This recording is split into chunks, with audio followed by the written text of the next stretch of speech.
Ancora truffe ai danni di anziani da parte di persone senza scrupoli che, facendo leva sulle paure e sulla buona fede delle vittime di turno, riescono a raggirarle.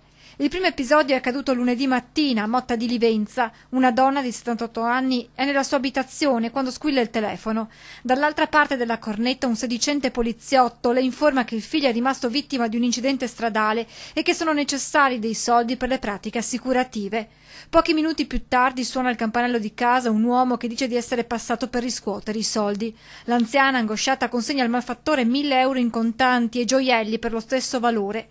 Quando più tardi la donna si rende conto di essere rimasta vittima di un raggiro, denuncia l'accaduto ai carabinieri di Conegliano. Ieri mattina, invece, a finire nel mirino dei truffatori due sorelle di 84 e 89 anni.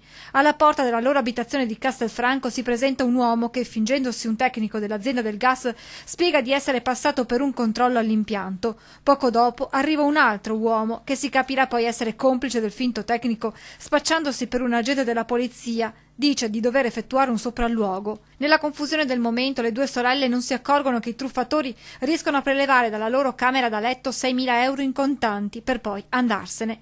Scoperto il furto, le due donne sporgono denuncia ai carabinieri di Castelfranco.